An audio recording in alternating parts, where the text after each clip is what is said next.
안녕하세요. 저는 지금은 50대가 된 고등학생 자녀를 둔 여자입니다. 이리저리 사연들을 구경만 하다가 제가 직접 저의 이야기를 쓰려니 긴장되는군요. 제가 들려드릴 이야기는 누구에게나 있을 법한 일이고 과거 남아 선호 사상이 한참 만연했을 때의 이야기입니다.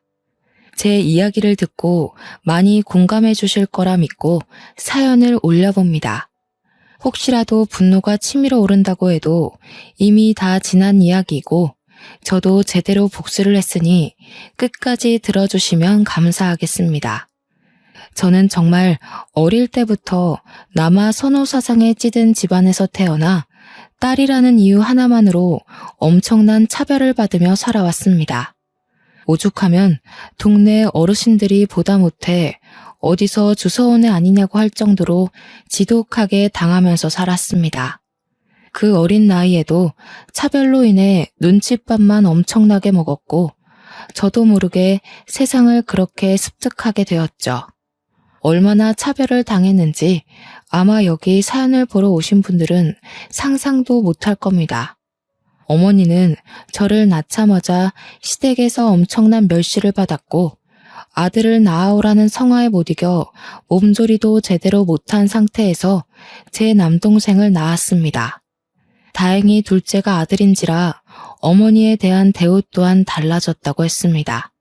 저를 낳고도 몸조리는커녕 아래가 아물지도 않은 상태에서 시댁 식구 뒷바라지를 해야 해서 하혈도 여러 번 했다고 그러셨었죠. 하지만 연년생인 아들을 낳고는 몸조리도 3개월간 극진하게 받고 그제서야 사람다운 대접을 받았다고 하셨었어요. 그러면서 저에게 늘 네가 고추를 달고 왔어야 내 인생이 더 폈을 텐데 하시면서 저를 못난 사람 취급을 하셨죠. 이름으로도 차별을 받았습니다.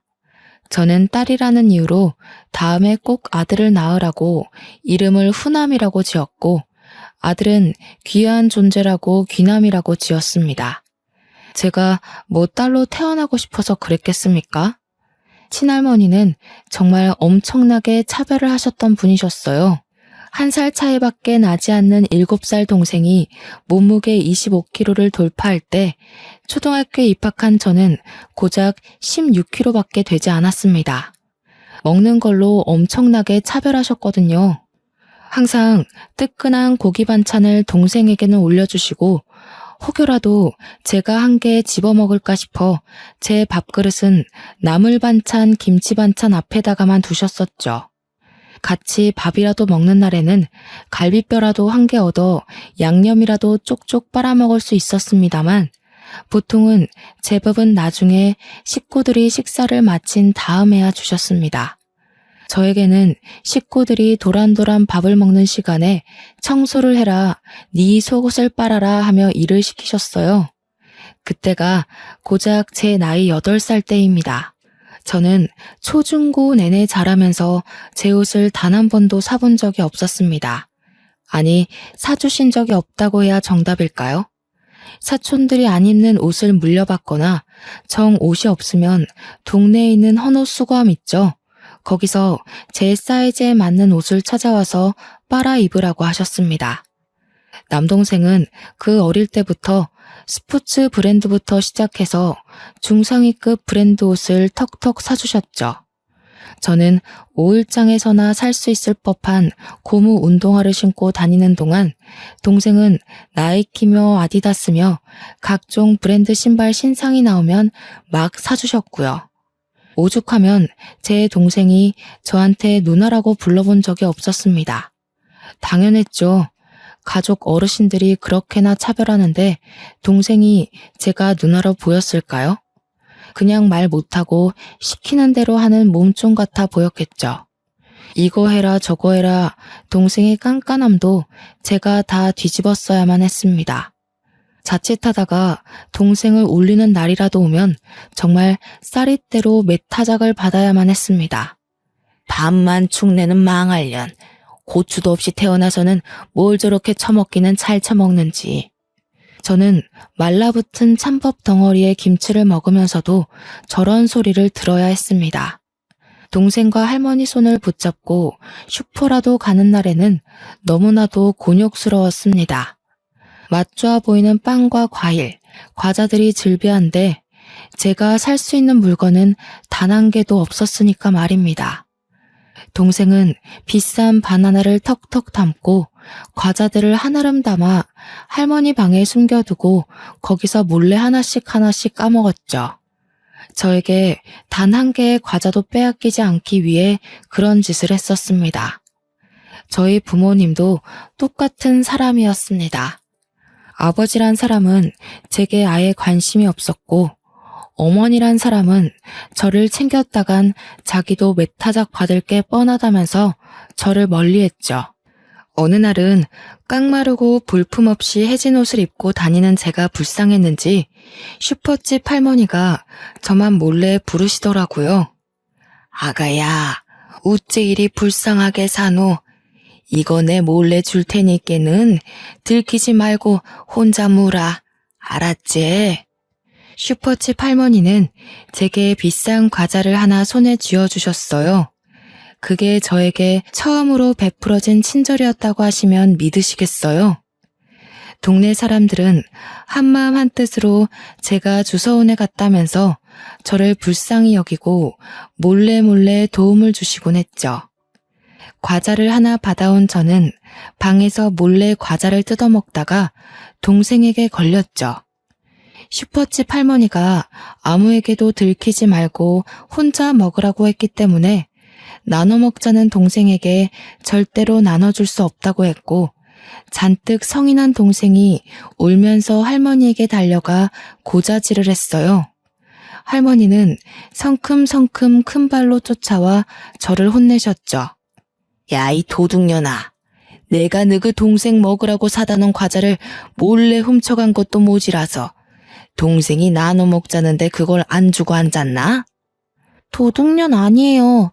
슈퍼집 할머니가 저 먹으라고 주신 거예요.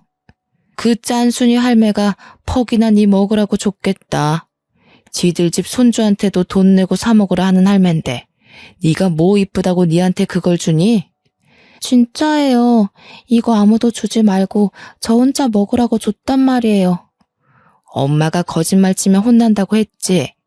엄마는 동생과 할머니 편에 서서 오히려 나서서 저를 혼내셨죠.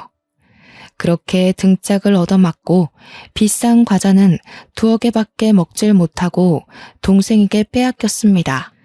그날 저녁에 억울해서 밥도 못 먹고 시름시름하는 저에게 아버지란 사람은 도둑질은 나쁜 거라고 훈계를 하고 관심도 주지 않았죠. 저는 너무나도 서러웠습니다. 그렇게 유소년 시절을 버티고 버텼습니다. 어떻게든 대학은 다른 지방으로 가서 독립을 하겠다는 마음뿐이었죠. 그래도 공부는 꽤나 했기 때문에 서울에 있는 기숙사 학교도 노려볼 만하다고 생각했습니다. 하지만 그런 제 마음은 산산조각이 났죠. 수능을 치르고 온 날 예상외로 더 좋은 성적이 나와 원서를 쓰게 된 돈을 좀 보태달라고 부모님께 말씀드리니 기가 차다는 듯이 콧방귀를 끼셨습니다. 얘가 무슨 헛바람이 들어서 대학을 가겠다고 하는 거야? 니는 네 동생이 대학 갈 거 보고 뒷바라지할 준비를 해야지. 어디 지지배가 대학을 가서 공부를 하겠다고 돈을 달라 할 수가 있어? 네 원서 쓸 돈도 없으면서 어떻게 등록금 내고 생활비 쓰고 하려고. 저는 말문이 턱 막혔습니다. 대학을 가겠다는 생각 자체가 틀려먹은 거라면서 저에게 동네 근교 외진 고속도로 길 앞에 있는 공장에 취직을 하라고 하더군요. 거기는 늘 사람이 부족하다고 했다면서 여태까지 먹여주고 입혀주고 했으니 그 돈을 갚아야 하지 않겠느냐 했습니다. 너무 서운해하지 말거라. 자고로 아들이 기둥이고 아들이 우리 집안을 일으킬 운명이니까는 너는 그 뒷바라지 잘만 하면 된다. 네 동생이 잘 되고 나서 설마 네 모른 척 하겠나? 그리고 어차피 네 동생이 우리도 모시고 살고 할 낀데 당연히 동생이 잘 돼야 가정이 평안한 기라. 저는 그렇게 매일 아침 셔틀버스를 타고 공장으로 출퇴근을 해야 했습니다. 동창들은 대학에 가기도 했고 재수를 하기도 했고 담임 선생님은 저의 성적을 보시고는 대학 진학을 포기한 것을 너무나도 아쉬워하셨습니다. 저는 그날 담임 선생님을 붙잡고 엉엉 울어버리고 말았죠. 집안에서 차별을 받는 것도 서러운데 성적이 잘 나와도 배우고 싶은 공부를 더 못한다는 서름은 정말 감출 수 없었습니다. 담임 선생님 또한 미리 알았으면 어떻게든 대학에 보내려고 했을 텐데 미안하다고 제 손을 꼭 잡아주시더라고요. 가족들을 제외한 타인의 뜨뜻함이 정말 너무 벅차게 슬프더라고요. 저는 매일같이 공장에 다니면서 그 당시에 고작 80만 원을 벌었습니다. 요즘처럼 근로시간이 정해져 있지도 않고 최저임금이라는 것 자체가 없었기 때문에 80만 원이라는 돈도 크게 느껴졌죠. 첫 월급을 받자마자 당연하다는 듯 엄마가 돈을 내놓으라고 하더라고요. 저는 월급이 60만 원이라고 속였습니다. 옆집 순이는 80만 원인가 90만 원인가 받는다던데 너는 왜 60만 원이고? 나는 이제 막 들어갔고 아직 고등학교도 졸업 못했다고 월급 많이 못 준대요. 어머나 이 사기꾼들 2월이면 졸업하는데 아직 해 안 바뀌었다고 졸업 안 했다고 돈을 덜 주나? 이리 가지고 와봐. 저는 그렇게 20만 원이라도 몰래 모을 수 있다는 것에 감사했습니다. 공장에서 일하는 동안 6개월마다 꼬박꼬박 월급을 올려주었지만 저는 계속해서 집에다가 월급이 60만 원이라고 속였어요. 제가 공장에서 일하는 4년 동안 제 남동생은 삼수를 했습니다. 어찌나 돌대가리인지 공부에는 전혀 소질이 없음을 저는 진즉 알아봤지만 그래도 사내가 대학은 나와야 한다면서 밑 빠진 독에 물 붓기 마냥 공부를 시키더군요. 밤마다 술에 취해서 오토바이나 타고 사고나 일으키는 문제한테 무슨 기대감이 있는 건지 모르겠지만 저 묵묵히 공장에서 제 할 일만 했습니다. 그래도 집에다가 꼬박꼬박 60만 원씩 가져다 주니 월급날에는 고기 반찬도 내어주고 하더라고요. 물론 제 입에 들어가는 고기를 빤히 보는 둥 저희 친할머니는 그것조차 아까워하셨지만요. 저는 몰래 만들어둔 통장의 잔고를 확인하면서 행복해했습니다. 매달 20만 원씩 모았던 돈이 월급이 오르면서 저금하는 돈이 점점 많아졌죠. 그 와중에 삼수하던 동생이 지방에 있는 전문대에 추가 합격으로 입학을 하게 되었다는 소식을 들었습니다. 등록금만 내면 들어갈 수 있을 법한 그런 학교였음에도 대학에 드디어 합격했다면서 가족들은 잔치가 열렸죠. 우리 귀남이가 대학을 저쪽 지방으로 가게 돼서 이제 집을 나가 살아야 하는데 후남이 니 모은 돈 좀 있다며? 제가 돈이 어딨어요. 월급 다 엄마 드리고 있는데. 뭐라는 거야 정말. 네 은행 가서 물어보니까는 매달 붓고 있는 적금 통장 있다 하던데. 내가 그거 금액도 다 확인하고 왔으니 얻는 통장 내놔라. 은행 가서 확인을 해봤다고요? 그래. 네 그거 벌써 2천만 원 넘게 모았던데. 딱 우리 귀남이 자취방 구할 돈으로 적당하더라 얘. 빨리 돈 내놔. 저는 그렇게 아무런 힘도 못 써보고 모아둔 적금까지 들켜 빼앗기고 말았습니다. 제 돈을 가져가면서도 친할머니는 제게 쌍욕을 퍼부었죠. 더러운 년이 뒷공무니로 돈을 숨기고 있었어. 은혜도 모르는 년. 지 동생 위에 써주는 걸 감사하게 생각해야지. 어디 돈을 들고 튀려고 저 망할 년. 아주 사고나 크게 한번 나서 뒤져버려도 시원치 않을 년. 저는 정말 서러워서 목이 턱 막혔습니다. 바보같이 악이라도 한번 써봤어야 했는데 그러지도 못하고 방에서 다음날 출근 준비를 해야만 했죠.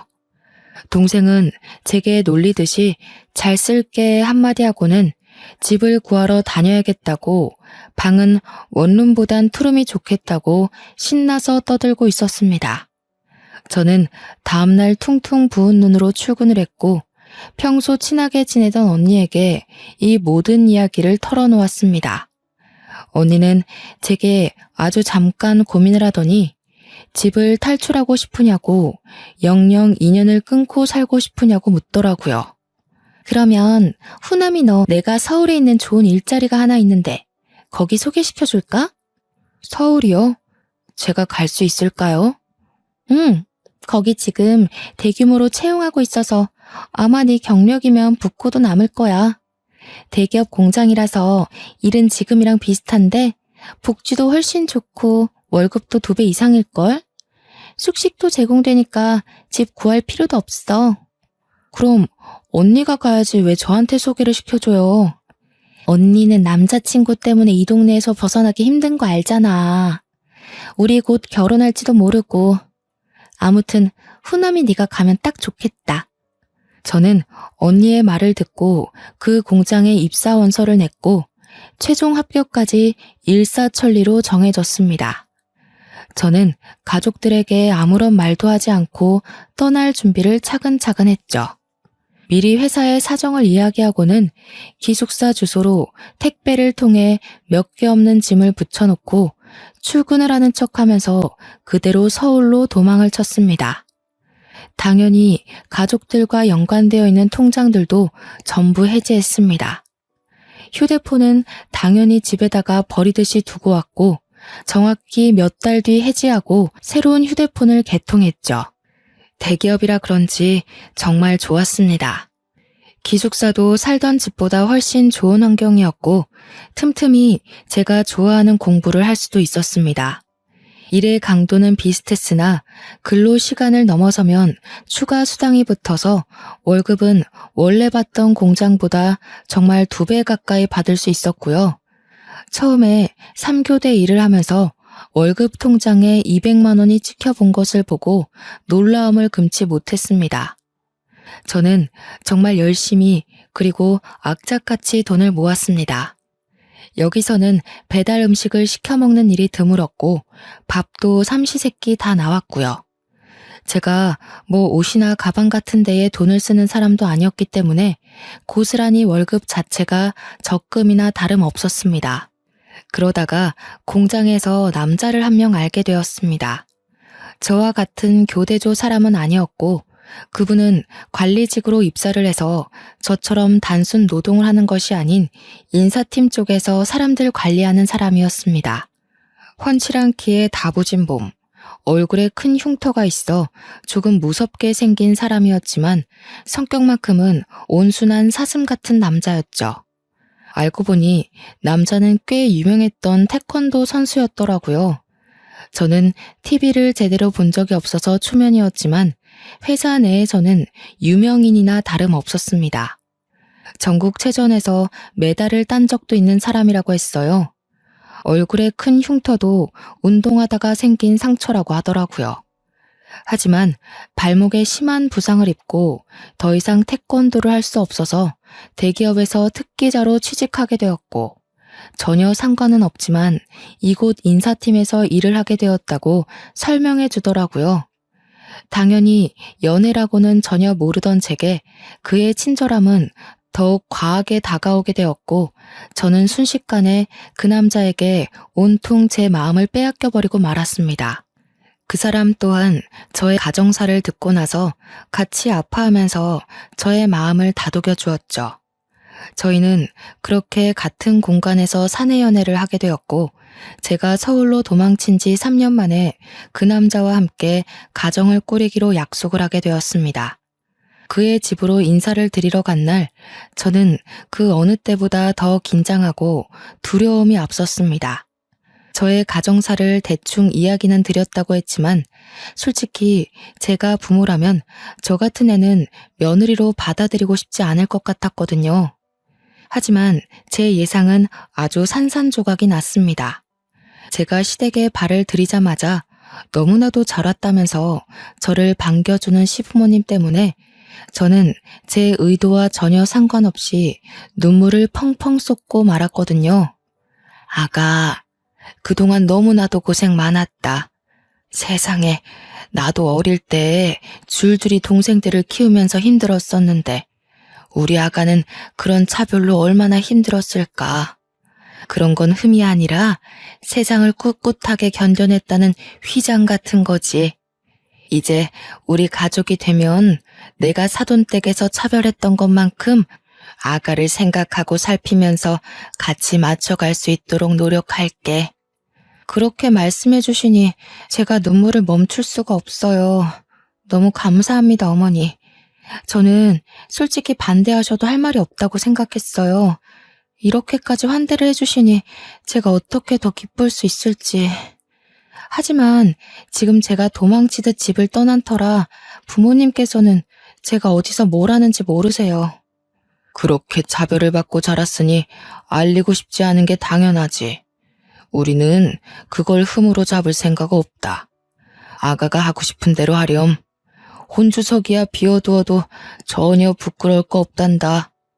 저는 시댁 식구들의 배려로 혼주석을 비운 채 결혼을 진행할 수 있었습니다.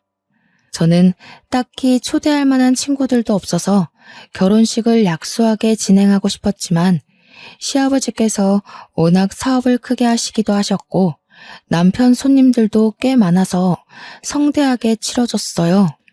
그래서 저는 지금 회사에 취직할 수 있도록 도와준 고향 언니를 초대하였습니다. 오랜만에 연락이 닿은 언니는 너무나도 축하한다면서 저의 결혼식에 남편과 한달음에 달려왔습니다. 제가 그간 고생했던 것도 알고 있었기 때문에 눈물을 글썽이며 진심으로 저의 결혼식을 축하해 주었어요.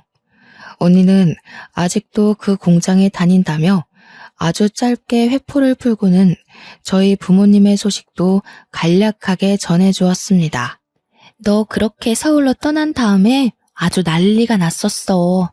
앞으로 돈은 어쩌냐고, 누가 벌어오냐고 소리치면서 회사까지 찾아와서는 너 어딨냐고 난리 나고 아무도 모른다고 나도 모른다 잡았대니까 공장에 한 일주일 동안 너 기다린다고 매일같이 찾아왔었다.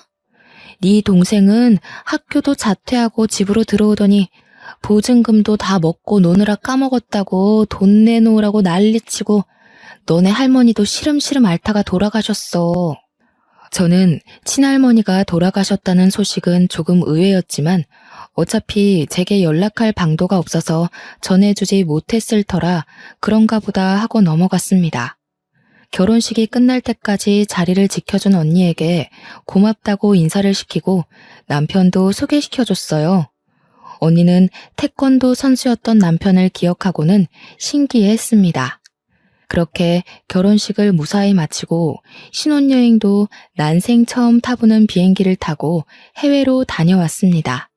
챙길 친정 식구들이 없었기 때문에 시댁 식구들의 선물을 잔뜩 사들고는 돌아와 인사를 드리고 드디어 신혼집에 발을 들이게 되었어요.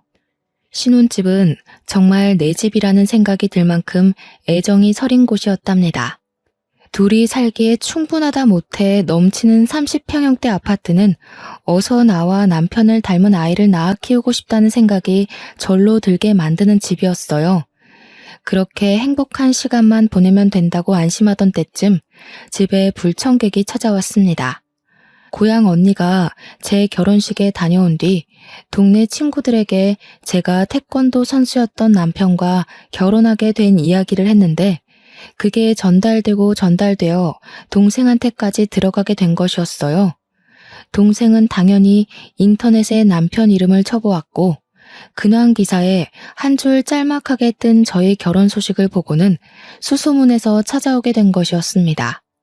저는 집에 방문할 사람이 없어 누군지 몰라 문을 벌컥 열었다가 잔뜩 심술이 나 있는 엄마와 동생을 보고는 소스라치게 놀랐죠. 어릴 때 당했던 정신적으로 육체적으로 힘들었던 그 기억들이 떠오르면서 저는 현관 앞에서 굳어버렸어요. 당당하게 저를 밀치고 들어와 저희 집을 쑥 둘러보는데 저녁을 같이 준비하던 남편이 무슨 일인가 싶어 현관으로 오던 중 저희 엄마와 남동생과 딱 마주쳤습니다. 집도 좋은데 얻었네. 망하려니 네 동생 버리고 가서 악착같이 벌어다가 이런 집을 샀어? 너 그렇게 도망간 다음에 네 동생이고 우리 가족이고 얼마나 힘들었는지 알아? 키워준 은혜도 모르는 년이 도망가더라도 매달 생활비는 보내야 할 거 아니야? 제가 그 정도 했으면 됐죠. 뭘 더 바라시는 건지 모르겠네요. 제가 모아둔 돈 싹 털어서 동생 자취방까지 얻어줘 놓고 제가 뭘 어쨌다고 여기까지 찾아와서 이러세요? 이제 나도 늙고 힘에 부쳐서 딸이 해주는 밥 얻어먹고 살아야겠다. 여기 집에 방도 많은데 우리 방 하나 내어주면 아주 살기 좋겠어. 아, 그래. 자네가 내 딸과 결혼한 그 누구라고? 이름이 뭐랬지? 인사가 늦었습니다. 김동민입니다. 그래, 김서방. 자네도 그러는 거 아닐세? 집이 기우는 집안이라 해도 그렇지. 결혼할 때 당연한 수순으로 해와야 하는 게 있는데 쏠랑 내 딸만 데려가면 끝인가? 앞으로라도 우리한테 효도한다고 생각하고 같이 살면 되겠구만. 더는 못 듣겠으니 이만 나가주세요. 안 나가면 경찰에 신고할 거예요. 진짜 듣다. 서울에 아파트 가진 게 유세라고 거참 빡빡하게 군다. 가족들이 올라왔으면 하다못해 갈비라도 대접해야지. 누나가 그렇게 못되게 구니까 가족들이 누나를 안 챙긴 거야. 알어? 저는 정말 화가 머리끝까지 차올라서 견딜 수가 없었습니다. 그동안 당했던 일들이 주마등처럼 스쳐 지나가면서 소름이 돋을 정도로 힘들었는데 내가 못되게 굴어서 가족들이 나를 그렇게 대한 거라고 쉽게 말하는 남동생을 보니 더 이상은 말을 섞어서는 안 될 종자들이라는 생각이 들어 제발 나가라고 소리를 질러댔어요. 저의 히스테릭한 모습을 처음 본 남편도 놀라서 저를 끌어안고 진정시키려고 노력했죠. 제가 큰 소리를 내니 엄마 남동생도 무척 당황한 듯한 얼굴을 하더라고요. 귀 아프게 소리는 왜 질러대? 후남이 너 앞으로는 우리 집에 매달 생활비도 보내고 너 일하는 공장이 대기업이라며? 거기에 네 동생 자리도 하나 만들어서 꽂아주면 되겠다. 안 그래도 우리 기남이가 제대로 직장 생활도 못하고 지금까지 놀고 먹고 있는데 이제는 슬슬 독립할 준비도 해야지. 제 나이가 벌써 28살인데 동생은 27살을 먹도록 일 한 번 하지도 않고 집에서 놀고 먹었다는 게 정말 어이가 없었습니다. 적어도 전문대조차 졸업도 못했으면 어디서 기술이라도 배워서 노동이라도 해야 하는 것 아니겠습니까? 아직까지도 부모 품에 쌓여서 제 앞길 하나 제대로 못 보는 동생이 너무나도 한심하게 느껴졌습니다. 근데 김서방 얼굴에 그 흉터는 패싸움이라도 하다가 생긴 건가? 우리 귀남이 이야기 들어보니까 힘 좀 쓰던 사람이라고 하던데 운동을 열심히 한 게 아니라 어디 양아치 무리들이랑 노느라 힘쓴 거 아닌가 싶네. 남편은 정말 황당하다는 얼굴을 했지만 그래도 딴에는 제 엄마라고 제 가족이라고 앞에선 대놓고 아무 말도 못하더라고요. 저는 더 이상 감정을 소모하고 싶지 않아 이만 돌아가시라고 등을 떠밀었습니다. 내가 이 집 시세 찾아보니까 강남이라고 20억 원 하더라. 그니까 이 집 팔아서 우리 반 떼주고 누나 살고 그래도 되겠네. 나가는 뒤통수를 한 대 치고 싶었지만 저는 아무 말도 하지 않고 그 둘을 내쫓은 뒤 문에 걸쇠까지 걸어 잠궜습니다. 남편에게 너무나도 미안한 마음이 들어서 눈물이 쏟아질 것만 같았어요. 그런 제 마음을 누구보다 잘 아는 남편이 저를 꼭 안아주면서 다독여줬습니다. 고생 많았겠다.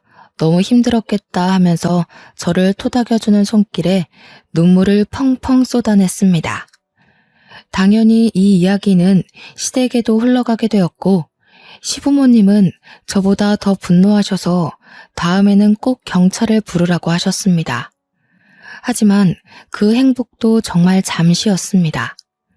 집 현관문 앞에서 주구장창 저를 기다리고 있는 거머리 같은 가족들의 얼굴을 보면 고된 일을 끝내고 집으로 돌아가는 가벼운 발걸음이 갑자기 무거워지곤 했습니다. 제게 당당히 저녁밥을 내놓으라고 요구하는 그 뻔뻔함에 치가 떨렸고 저는 첫날 이후로 절대 집에 발을 들이지 못하게 온몸으로 막아섰습니다. 결국 엄마는 제게 바라던 것이 있었는지 이야기 좀 하자고 저를 붙잡더군요. 이 아빠가 이제 늙어서 돈도 못 벌어오고 귀남이는 아직 할 줄 아는 게 없어서 취직도 안 되니까 우리 귀한 아들 쫄쫄 굶어 죽을 수는 없으니 뭐라도 배워야 먹고 살 텐데 말이야. 그러니까 네가 누나로서 좀 도와주고 해야 되지 않겠니? 그래서요? 저희 회사는 제가 취직시켜주세요 한다고 취직할 수 있는 회사가 아니에요. 당연히 저도 면접을 보고 들어온 거고 귀남이도 취직하려면 취업 준비를 해야죠. 무작정 이럴 게 아니라요. 그래, 그 취직 준비. 그거 하려니까 돈이 좀 필요하다. 돈 좀 다오. 저는 취업 준비를 하는데 무슨 돈이 필요한지는 모르겠지만 매일같이 찾아오는 스트레스를 겪는 것보다 차라리 돈을 쥐어주는 게 편할 것 같았습니다. 저도 결혼하느라 돈 다 써서 돈 없어요. 하지만 이 돈을 마지막으로 앞으로 저와의 인연을 끊겠다고 약속하시면 어떻게든 마련해 볼게요. 나도 너같이 은혜도 모르고 가족도 모른 척하는 망할년이랑 인연을 이어가고 싶은 생각 없다. 3천만 원 정도만 해와. 1만 원이 이 집 개 이름인 줄 아는 저희 엄마에게 알겠다고 약속을 했습니다. 돈 3천으로 더 이상 안 보고 살 수 있다면 오히려 그 돈이 아깝지 않을 정도였거든요.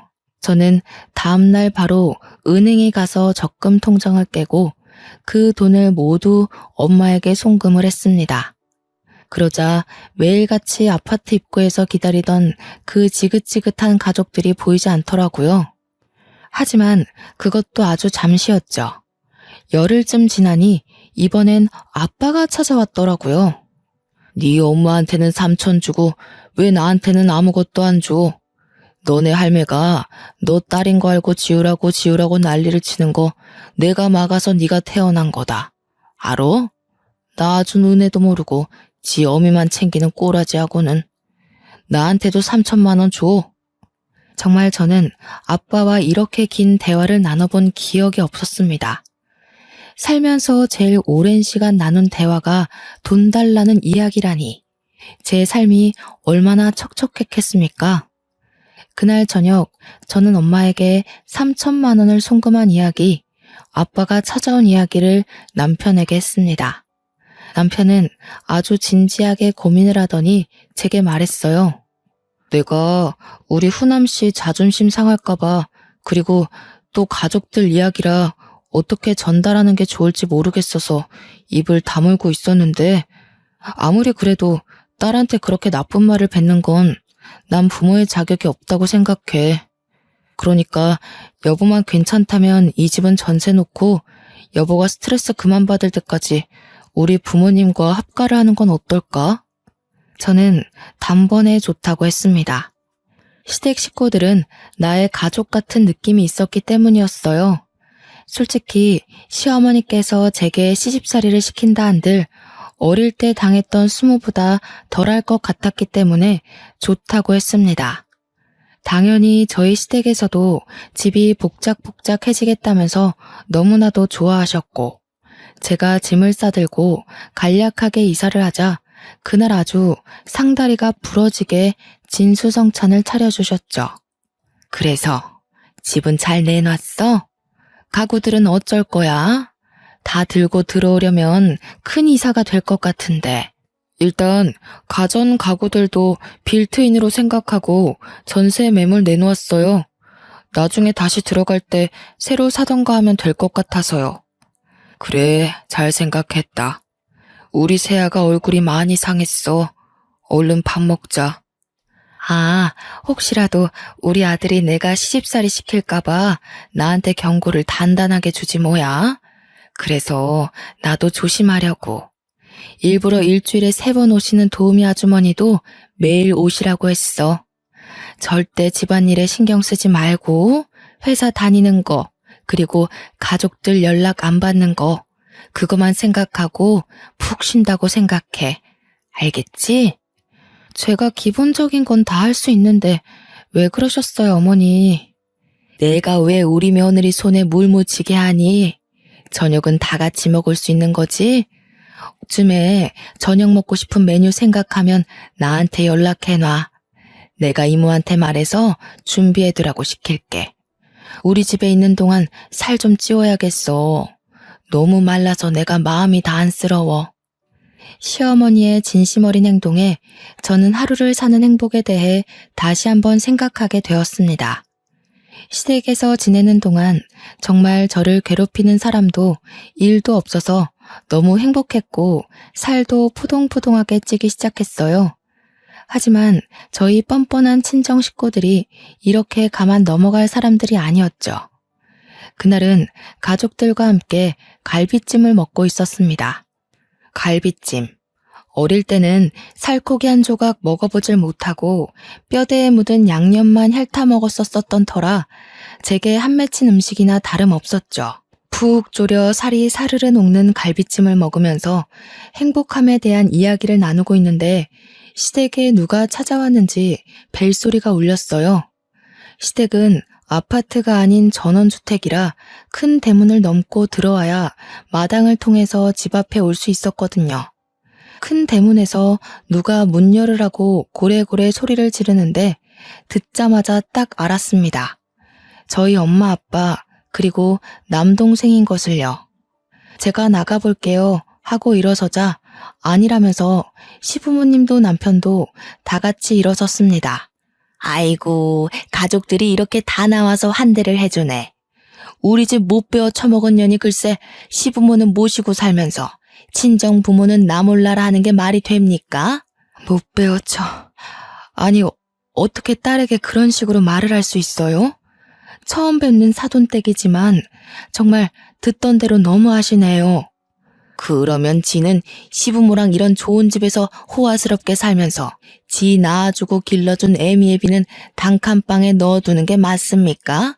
거기다가 지가 책임져야 할 남동생은 어쩌고요? 듣자 하니까 너무하시네요. 처남을 왜 우리 후남씨가 챙겨야 합니까? 자기 몫은 자기가 알아서 챙기고 사는 거죠.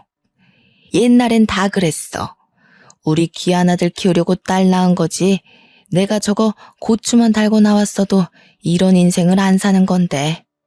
딸년을 낳아서 내가 아직도 이리 단칸방에서 힘들게 살고 있는 거지. 이만 가세요. 그게 왜 다 후남씨 탓입니까? 자꾸 이러시면 주거 침입으로 경찰에 신고하겠습니다. 참나, 남편도 꼭 쥐 같은 거 만났네. 야, 얼굴에 그런 큰 흉터 들고 그런 말하면 협박죄 바로 성립되겠는데? 너 솔직히 발목 부상 그거 아니라며. 인터넷에서 내가 봤는데 너 그 발목 부상도 싸움하다가 다친 거라던데? 양아치 새끼. 운동까지 해놓고 사람 때리면 그거 살인죄 아니냐? 와, 엄마 아빠 저 새끼 눈빛 봐. 한 대 치겠다 아주. 동생은 남편이 평소 시달리고 있던 악플을 봤는지 루머 가득한 내용을 면전 앞에서 뱉고 있었습니다. 참다 못한 시모가 경찰을 부르려고 하는데 남편이 동생의 멱살을 확 잡아채서 올리더라고요. 시부가 폭력은 안 된다고 말리려는데 이미 눈이 돌아간 남편이 힘으로 동생을 들어올리자 친정 부모님도 난리가 났습니다. 태권도를 그리 오래 하고 아직도 운동을 취미 삼아 하는 남편의 힘을 맨날 술이나 먹고 게임이나 하는 동생이 어떻게 이기겠어요? 발이 땅에서 떨어지자 캑캑거리면서 침을 흘리는 남동생에게 남편이 크게 경고를 했습니다. 2번 다신 우리 집 앞에 나타날 생각도 하지 말고 돈 달라고 찾아오지도 마. 그리고 말이라는 거 그렇게 함부로 뱉으라고 있는 거 아니야. 알겠어? 내가 우리 후남씨 상처받는 거 옆에서 보면서 참고 참았는데 뚫린 입이라고 그렇게 짓거리고 다니면 너 진짜 뒤진다. 친정 부모님도 남동생 눈이 뒤집어 까지면서 캑캑거리니 2번 다신 찾아오지 않겠다고 우리의 놔주라며 소리를 쳤어요. 그 꼴이 제법 웃기고 하찮아서 저는 가만히 지켜보고 있었죠. 내가 잘못했네. 우리가 2번 다신 돈 달라고도 안 하고 나타나지도 않을 테니 우리 애 놔줘. 그래 김서방, 가족끼리 이러는 거 아닐세. 우리가 하란 대로 할 테니 우리 귀남이 죽겠어. 내 팽겨치듯 멱살을 풀어주니 바닥에 철푸덕 자빠지는 꼴이 우스워서 저는 웃고 말았습니다. 기침을 크게 몇 번 한 동생은 호흡을 크게 하면서 벌벌 떨더라고요. 살면서 그런 취급을 받아본 적이 없으니 꽤나 놀랐을 겁니다. 뒷공문이 빠지게 돌아서는 3명의 모습을 보니 속이 참 시원하더라고요. 시아버지는 한 번만 더 찾아오면 경찰을 부를 거라고 뒤통수에 대고 소리를 쳤고, 시어머니는 제 손을 꼭 잡아주었습니다. 남편은 저보고 식어버린 갈비찜을 어쩌냐며 매일 다시 먹자고 아무렇지 않게 이야기하더라고요. 참 든든했어요. 그렇게 저희는 시댁에서 전세 기간이 끝날 때까지 2년을 지냈고, 그 이후에 다시 저희 둘만의 보금자리로 돌아왔습니다. 시간이 흐르고 흘러 제 나이가 30 중반에 다다르자 시댁에서도 슬슬 아이를 기다리는 눈치더라고요. 그래서 저희는 이제 아이를 낳자는 계획을 세우고, 저는 10년을 넘게 다닌 회사도 퇴직을 하기로 마음먹었습니다. 하지만 행복함이 오래 지속되면 그만큼 불안함도 따르는 법이었죠. 근 5년 만에 다시 친정엄마가 제 앞에 나타나더라고요. 저는 치가 떨려서 상종도 하고 싶지 않았습니다. 저에게 남편은 어디 갔느냐고 넌지시 물어보는 게 낌새가 조금 이상해서 왜 그러시냐 반문을 했습니다. 우리 귀남이가 그 간암이라서 간이식을 받아야 한다고 하는데. 저는 아주 기가 막혔습니다. 정신 못 차린 동생이 매일같이 술 처먹고 게임만 하고 담배만 피우다가 간암에 걸리고 만 것입니다. 간암에 걸린 동생을 위해 친정 가족들 모두 검사를 했지만 유일하게 일치했던 아버지는 몸이 이미 노쇠하여 이식을 할 수 없다고 하더라고요. 결국 저에게까지 간이식을 위해 찾아온 것이었습니다. 저는 절대 이식 못 해줍니다. 이제 아이도 가질 예정이고 귀남이가 제 인생에 그렇게 중요한 사람도 아니고요. 분명 제 남편이 2번 다신 찾아오지 말라고 했는데 아직도 그 말이 우스운 건지, 저한테 그동안 했던 걸 생각하면 제게 간이식을 해달라고 할 수 없을 텐데요. 그래도 하나뿐인 네 동생이다. 우리 집안을 먹여 살리고 일으켜 세울 기둥인데 이렇게 허무하게 보낼 수 없지 않니? 검사해서 이식 좀 해다오. 우리 귀남이 없으면 내가 어떻게 사니? 내 인생의 전부인데. 그러길래 애초에 술, 담배도 못하게 하고 밖에 나가서 일을 하게 바른 길로 엄마가 인도를 했어야죠. 애를 오냐오냐 키우니 결국엔 이런 몹쓸 병도 걸리는 거 아니겠어요? 그 뒤로도 몇 번이나 저를 찾아왔고, 이 사실을 알게 된 남편이 결국 경찰에 저희 친정 부모님을 신고했습니다. 시아버지 또한 제 의견을 물어보시더니 제가 강력한 처벌을 원하자 변호사를 바로 선임해 주셨고요. 시어머니께서도 집에 찾아오는 게 불편하시면 언제든 시댁으로 들어오라고 말씀해 주셨어요. 결국 제게 생떼를 부리며 난동을 치던 저희 엄마 아빠는 남편이 신고한 경찰에게 붙잡혀갔고, 경찰서에서 저는 정확한 처리를 요구했습니다. 결국 소송까지는 가지 못했지만 유능한 변호사님 덕분에 접근금지 신청은 가능했어요. 세상에 핏줄이라고 꼭 제 모든 걸 희생해야 하는 건 아니에요. 저한테 간이라도 맡겨놓으셨어요? 어릴 때부터 겪었던 그 서름이 커서도 얼마나 크게 작용하는지, 이게 다 인과응보입니다. 귀남이가 죽던 말던 저랑은 상관없으니 알아서들 하시고 2번 다신 제 앞에 나타나지 마세요. 네가 누나가 돼서 간 하나 못 주는 게 말이니? 네가 다 귀남이를 위해 희생을 해야. 사돈이라고 부르고 싶지도 않지만 안 싸더니 그런 식으로 여태 우리 며느리를 대했으니 우리 며느리가 그 가족을 위해 뭐라도 하나 하고 싶겠습니까? 검은 머리 짐승이라고 사람이 어떻게 자기 배에 10달을 품어 낳은 자식에게 이런 소리를 아무렇지 않게 할 수 있습니까? 두 번 다신 우리 며느리, 우리 가족 눈앞에 띄지 마시죠. 그 뒤로도 접근 금지 명령을 어기고 몇 번이나 저를 찾아와 화도 내고 애원도 하고 울면서 난리를 쳤지만 저는 끄덕하지 않았습니다. 결국에 귀남이는 간암이 전이되고 급속도로 진행되는 바람에 1년도 채 버티지 못하고 죽었다고 하더라고요. 그렇게 제 것이 아닌 것까지 욕심을 내고 살더니 저보다 더 많은 걸 누리지 못하고 떠났네요. 저는 그 일이 있고 나서 바로 아이를 임신했습니다. 제가 임신을 하고 배가 산 만큼 부풀어 오르자 저를 몰래 지켜보고 있던 친정엄마가 뻔뻔하게 나타나기도 했었네요. 이제 너도 자식을 낳을 테니 우리 마음을 이해할 수 있을 거다. 귀남이도 그렇게 떠나고 자식은 너 하나밖에 없는데 너라도 이제 우리 모시고 살아야 하지 않겠니? 그래야 너도 나중에 자식 보기 부끄럽지 않고 후회도 하지 않을 거다. 당장 썩 꺼지세요. 지금도 접근 금지 명령 유효한 거 아시죠? 제가 지금 바로 경찰에 신고하면 그 나이에 유치장 신세 질 수도 있습니다. 남편이 나타나서 험악한 표정으로 말을 하자 친정엄마는 뒤도 안 돌아보고 도망을 갔습니다. 저렇게 나약하고 비열하고 강한 사람 앞에선 아무 말도 못하는 종자였다니. 그런 사람에게 그 오랜 시간 괴롭힘을 당하고 살았다고 생각하니 너무나도 한탄스러웠습니다. 하지만 그런 친정 부모를 대신하여 한결같이 저를 사랑해주고 아껴주는 남편과 시댁 식구들이 있어서 저는 더할 나위 없이 행복했어요. 저는 아주 순산을 했고 그렇게 낳은 아이가 벌써 고등학교에 진학했습니다. 그 이후로 친정 부모님이 어떻게 사는 뭘 하고 사는지 소식은 전혀 들리지 않네요. 오히려 다행이라고 생각합니다. 나이가 들고 나니 그들의 행동이 이해는 가지 않지만 불행하게 사는지 불행한 마음은 조금 들거든요. 하지만 제 곁을 지켜준 가족들 덕에 마음을 다잡고 하루하루 감사하게 살고 있습니다. 제 사연이 어떠셨나요? 속이 조금 후련하신가요? 저는 지금 너무나도 행복하답니다.